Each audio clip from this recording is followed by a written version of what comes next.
afternoon, everybody, and welcome to Life as I See It with your hostess, Dina Nierenberg. And today I'm so pleased to announce that I have a new guest on the show, Mrs. Ellen Applebaum. Hi. Welcome to the show, Ellen. Hello. I finally got you on the show. Thank you so much. This is totally fun. Yeah. We both deserve this fun. Yeah, this is great. Two Sages.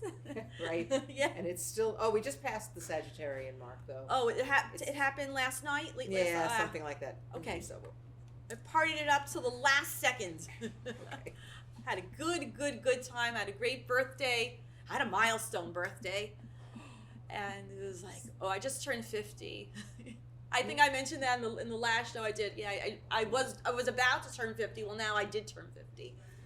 And it's funny because last summer I was doing a whole series of shows, but we spent so much time talking about things like Botox. I felt like I was going like very peripherally around my age and my concerns and my worries. But we didn't really get into the meat of it. It's the heart of the matter. What's the real deal? Is having wrinkles a problem? No, it's not. So what was my issue? And I had some time to think about it. Yeah. And I started to say to myself, maybe I'm thinking that at this age, I'm taking stock. I'm trying to figure out if I've done enough so far with my life, but also where I'm headed to. What are your thoughts on that? Yes, that's perfect. That's what this is. That's why we're talking about milestones. Well, I'm 18 years on from where you are. And it's a good idea to take stock. 50, they say, is the childhood of old age. Yeah, Did you ever hear that? I hear that. I do hear that. Yeah. Yeah. So things are changing for somebody as they move along, but there's a lot of self-acceptance, and there's a lot of take me as I am, but in a good way. And so I'm not sure what you have in mind, but you've done so much already. You have what to build on. But I have a quote here I brought a lot of cards with quotes I love on that. That's great. And this is the one for people like me that haven't done what you've done. Be on the alert to recognize your prime at whatever time of life it may occur. Nice. Be on the alert. So there's things that you might, I'm still trying to figure out what I want to do. And I spoke to my daughter about it, who's 28. Yeah. And she said what she wants to do is really build a great home and build great human beings, which is hysterical because she was very academic when she was in school, and we all thought she was going to be some top of company, head of a company or something like that. And she is. She's the head of her house. Yeah. So I look back on, that's really one of my favorite achievements too, that I raised my kids. Yeah. If I had had the brains when I started out, I would also have been a lawyer. But I didn't get that part together until it was actually too late to do it. At the age of 51, I said, I'm going to be a lawyer. And it wasn't possible to work out working and going to law school at the same time. Yeah. So I got to find something else to do. I was thinking about becoming a lawyer in recent times. Oh, yeah? I'm like, but that's going to mean 3 more years of school. Do Okay. I have the patience? Do I want to? Do I want it desperately enough to do that? And they said, you know what, look, you have this career that you really love. I'm a professor at Touro College. I'm a professor of psychology, which I really love being a teacher of psychology.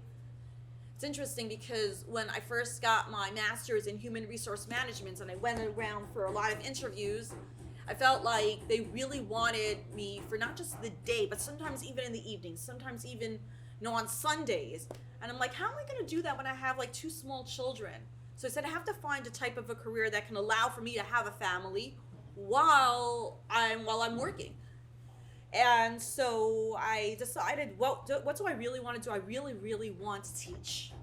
And I'm just going to teach what I know. I'm just going to teach human resource management because it's what I have.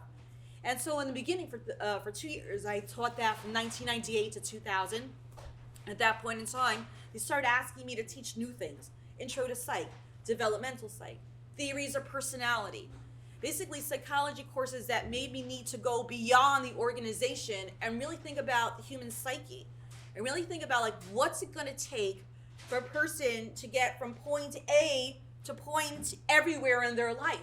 because I was really, really, really stuck at that time. Mentally, I was extremely stuck, and I needed a new beginning. I needed a change. Okay. So that was like my first kind of, I guess you could say, like real revolution.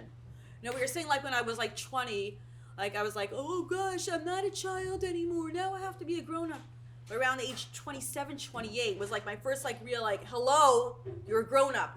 What's gonna be? So I started to really research a lot of psychology, and I came up with the humanists, which all of you viewers out there already know about. I'm a major fan of Carl Rogers and Abraham Maslow and Roland May, Right. what they have to say about self-actualization.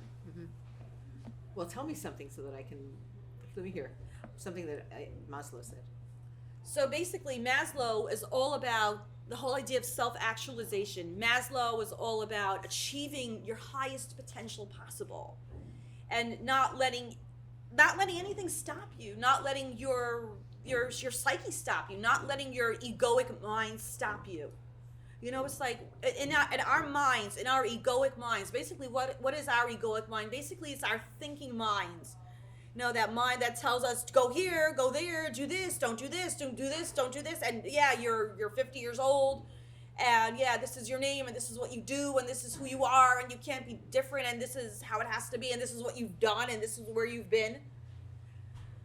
But that's the egoic mind, and that's very, very, very limiting. You know, to be 50 and say, oh gosh, I'm 50 and things are starting to hurt me, that's really a pain. It's not just a physical pain, but that's also a psychological pain. Like, who's to say you hit a certain age and like, that's it, and you can't move further and you can't do more? Well, absolutely. It's absolutely, it's not the end. It's totally the beginning. 50 is, I think, it even says that 50 is when you begin to have wisdom. You probably had it before, but I felt I felt a different kind of wisdom when I turned 50, and I really, really did. Sort of I have perspective. Yeah, I can look back on things. But you know, it's not about age. What it really is about is that this comes to an end. And what we start to come up against the fact that, oh my God, it's not going on forever. And that's why we want to have achievements or make a mark or do what God wants us to do. It isn't the number, it's that there's an end to the numbers. I was saying to you in the car that I've already lost 5 friends to various things that happen, heart attacks, cancer, like stuff. And it brings me up short. I was listening to a really wonderful shiur, and this woman was talking, and she's saying, okay, imagine yourself in 15 years. She was talking to a bunch of 30-year-olds, and I'm sitting there going, if I imagine myself in 15 years, that's going to be 83. But I have a belief that you can do mind over matter to a very great extent. Yes. To an extraordinarily great extent, and that attitude is great. I had an uncle, and he would walk into a room and just make people laugh. He walked into a dinner and he's handed out lyrics to songs, and he's like, okay, everybody, let's sing. And it's attitude. Incredible. It's all about the attitude. That's what people remember my mother for too. She had her 88th birthday on the anniversary of Israel's anniversary. Nice. So she was in Israel Nice. with my son, Oh wow. jeeping.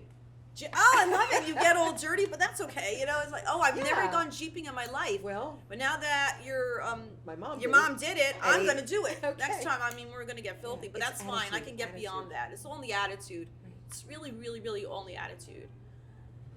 I mean, I know 60-somethings and they go water skiing. They still go water skiing. Yeah, well, still starts to enter into the conversation, and you still water skiing. You're still And water you're still going to the gym. I know. I've got to take that word "still" out of my mindset. We need to see right. You don't have to. Yeah, but I think I want to at this point, because I don't want to be like, okay, yeah, so I was able to run when I was 40, and yeah, if I tried to, I could still run. But I think okay, running is one thing, because I realize that it's really, really a major drain on the whole body. Oh. And I've realized that, like, this was fun. I ran for 20 years, and now it's time to give that up. Because just for, like, the sake of the now and the future, I don't want to be in, like, this great pain because I could not give up running.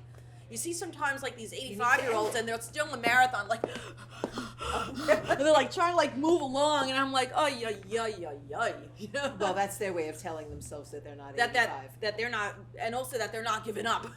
Yeah, they're not giving They're up. not, they're just simply not giving up. So I have to say kudos to them. And even though it may take them 8 hours to complete the marathon, I say kudos to them Yeah. if they can. Totally. But you know, different strokes for different folks, like as my mother-in-law says. So I'm like, yeah, if I'm already like, if I was in my lower 40s when I started to really, really feel like the aches and pains of running. And like, I got sick and tired of it because I'd been doing it for 20 years. Yeah, I really admired that, and Oh. you were able to run under all garments. I saw you running on Bedford Avenue in heels, and I was like, for you. Yeah. Now I try not to do that just for the sake of self-preservation. But when it comes to activities, what I've realized in the past couple of months is you just got to keep on keeping on. You can't just say, oh, now because I'm a certain age, I got to stop this. Because I'm a certain age, I got to stop that.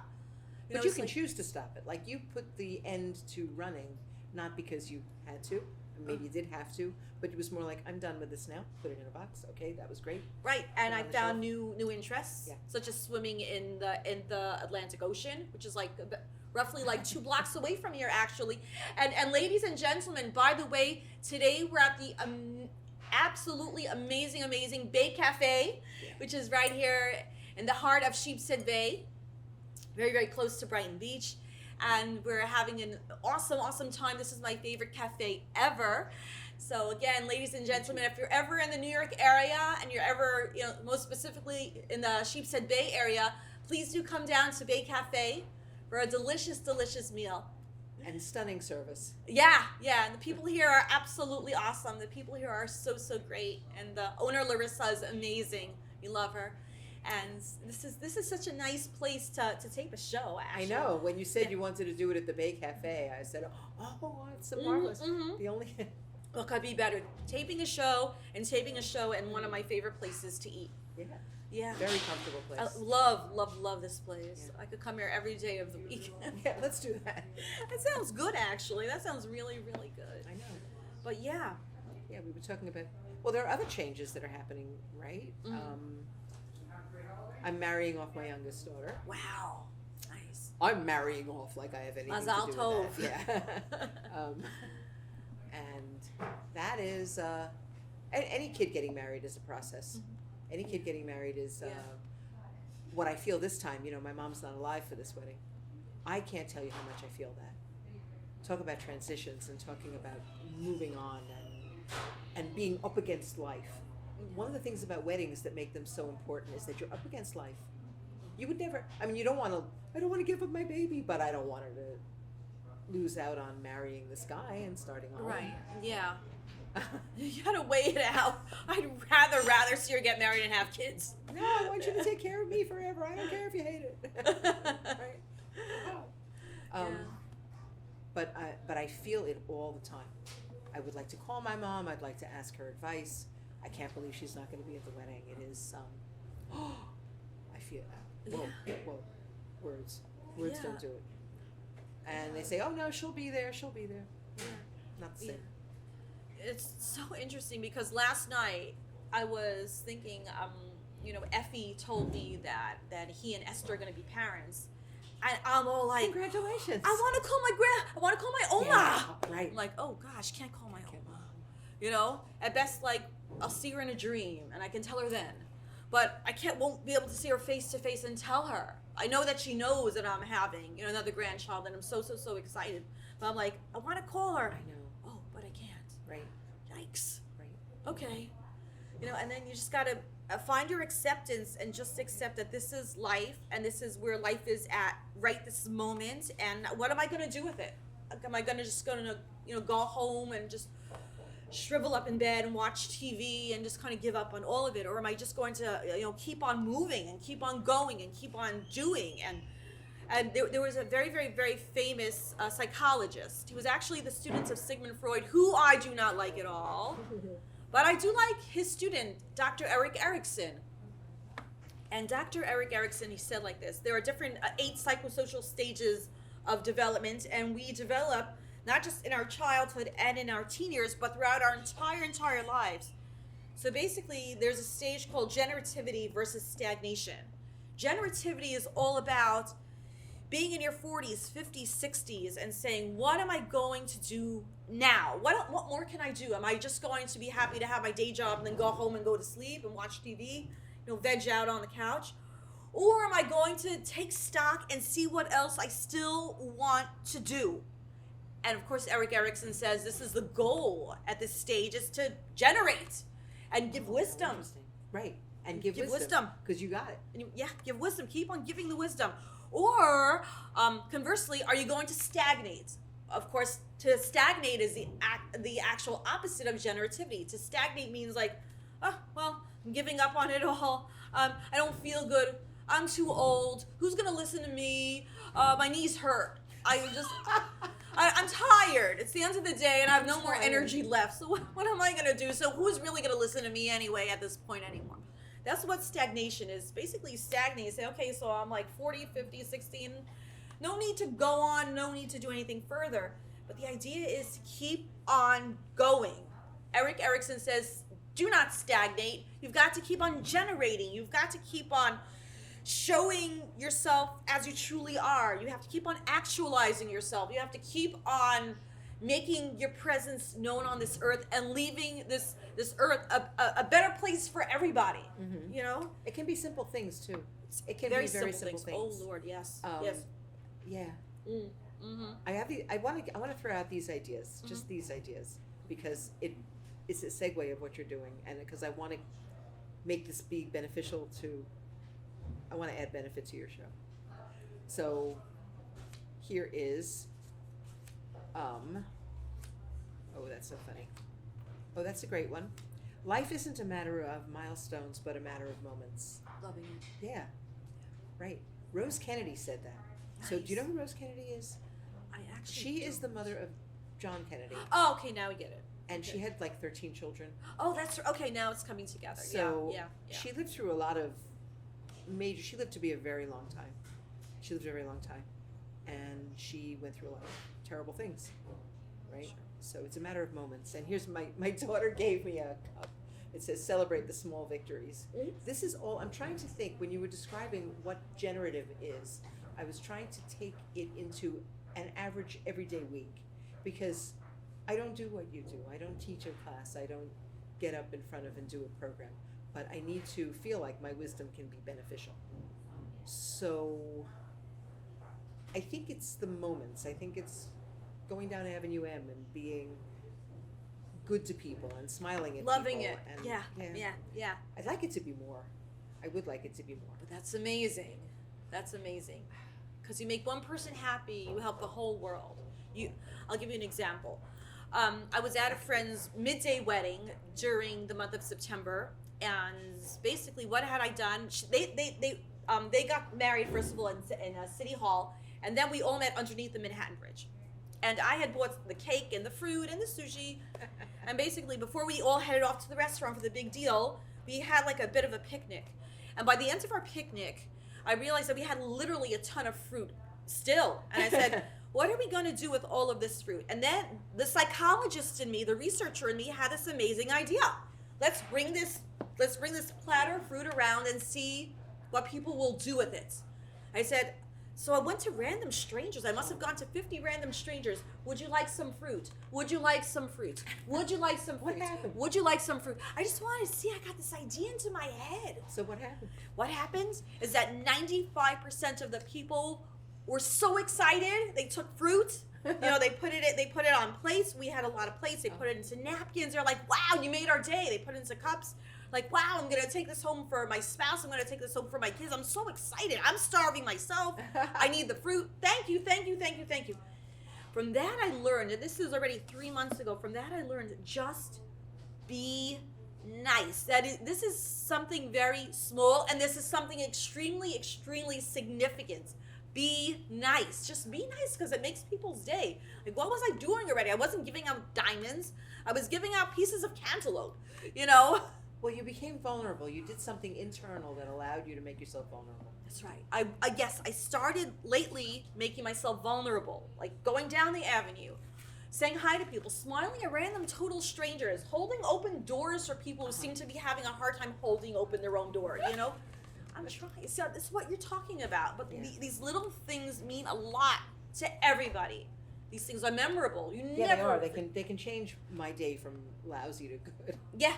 You got 1, 2 people being nice to you, doing small things for you, and it just totally changes your day. But don't you read about people that do grand things, or even medium grand things?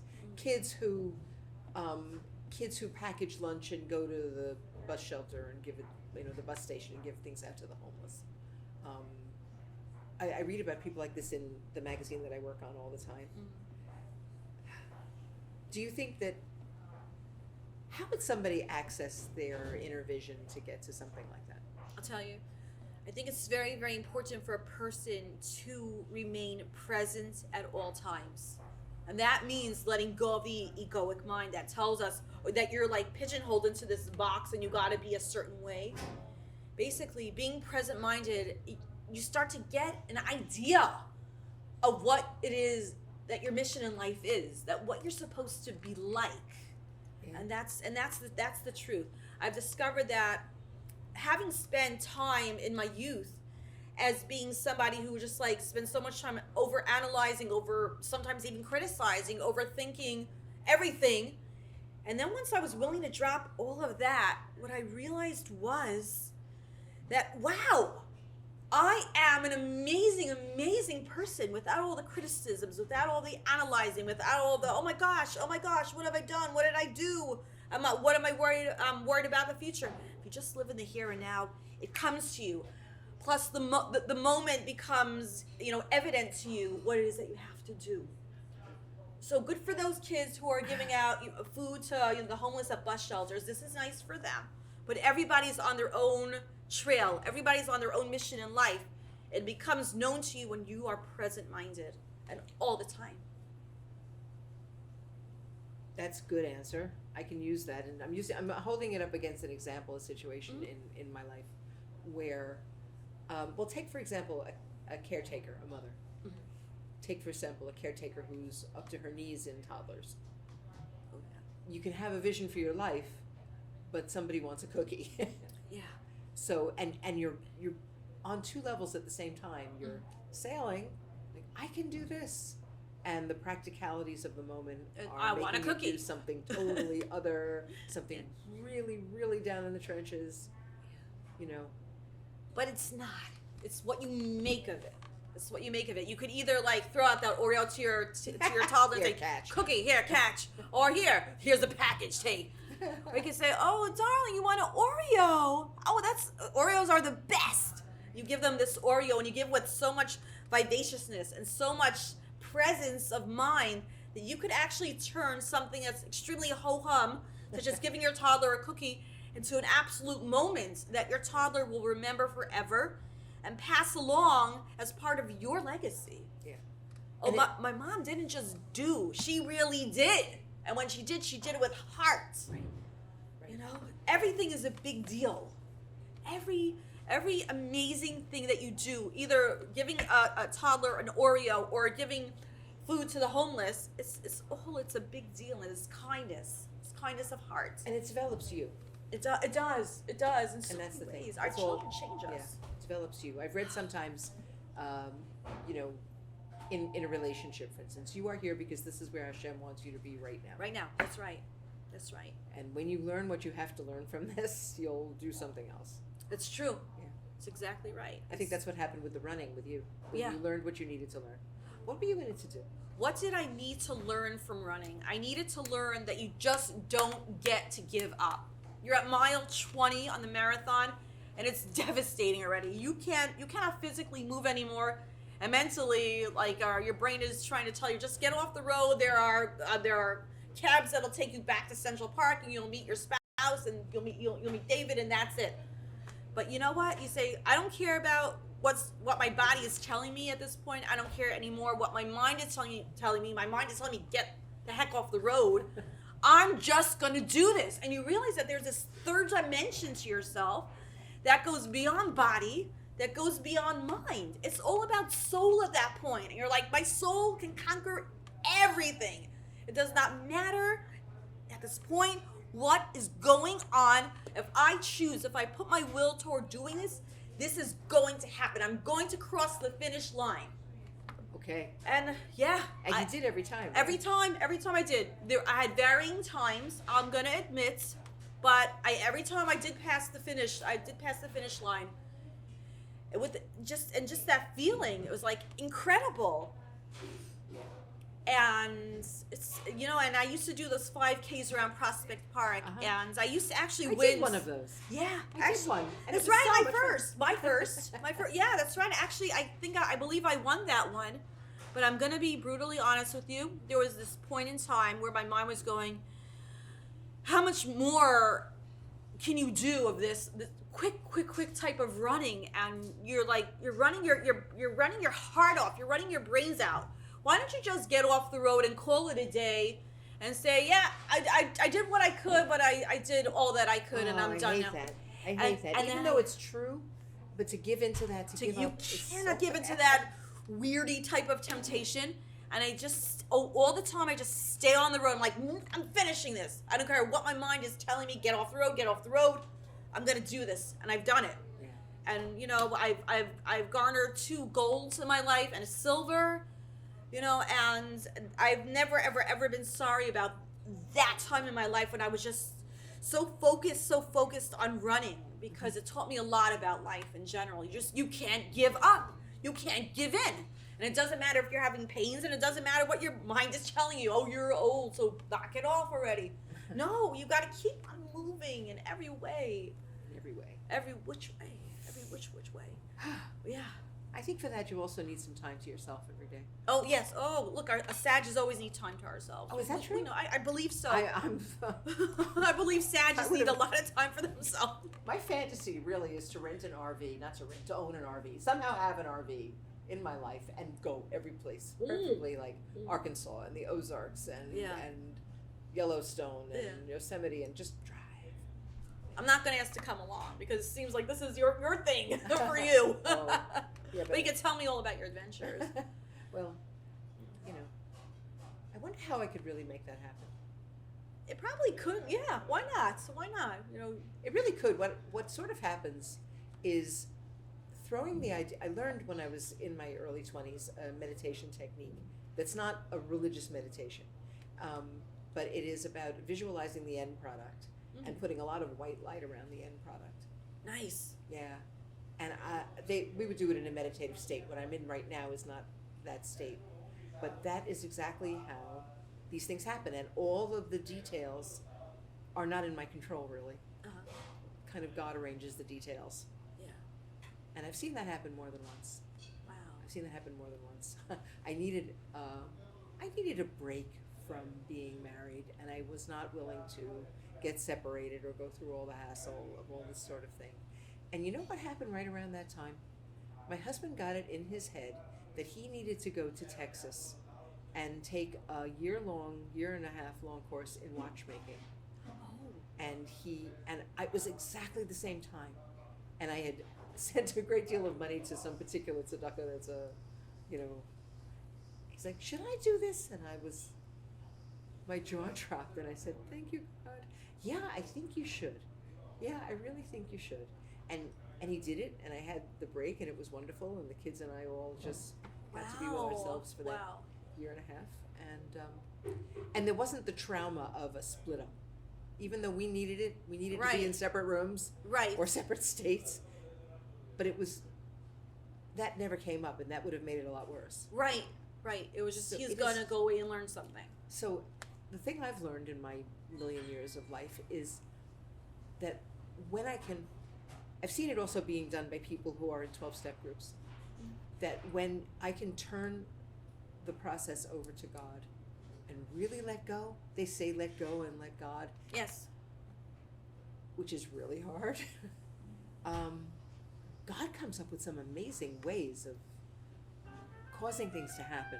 That's right. So I'm not trying to turn this into a preaching session or anything like that, but I am just astounded. Whatever you want to call God, but let's say that there is a force in the universe, if you're not ready to call it God, that is invested in my life and allows it to happen allows my wishes to happen in a way that I can't even. So I'm talking about constructive planning. You're talking about generative. This goes in the category of generative. How to use the generative stage to make a process for yourself. Right. Yeah. I'm really at a not knowing exactly where to go stage. So I'm thanking you for giving it a name, and now I can work on it a little bit. Yeah, now you're in it. And the idea is to keep on generating, to keep on doing what you do. And under the premise that it will benefit people. Yeah. It'll certainly benefit me to put it out. For but sure. people can benefit from it. People can learn lessons of friendship. They can learn lessons of we're all in this together. We're all in this life together. Yeah. It's like we're not like all these separate, we're all separate beings, but at the same time, we also got to come together and help out each other. People are so busy on their phones all day we long. were going to talk about that. They're away, Let's talk they're about away. that. Their And device. Yeah, my people God. are on their device and they're in like their world of one. But the idea is to come together, to share, to smile, to say hi, to open doors for each other, to help each other. You see somebody drops their package, pick it up for them. Pick it up for them. You lose nothing. You lose absolutely nothing. Tell me again how you went out without your phone yesterday and your daughter was so amazing. Yeah, I went out yesterday without my phone by mistake, by accident, and it was one of the nicest days of my entire life. How? Because I'm like, that's it. I just accepted the fact that I just don't have my phone on me. Life is really good. I fell asleep during I got actually lash extensions yesterday. Oh. I fell asleep during it. I'm like, you know what? And I don't have to worry about being interrupted by my phone. But I do have to interrupt the show, and that's what's really, really, really, really sad. So once again, ladies and gentlemen, happy holidays, happy Hanukkah. We're at the amazing, amazing Bay Cafe, located in the heart of Sheepshead Bay, Brooklyn, New York. Please feel free to come and visit anytime. This is my friend. Yes, this is my friend Ellen Applebaum. Thank you so much for everything. Thank you, Tina. And this is Life as I See It. See you all next time. Mwah. To be continued. Okay, To be cool. continued.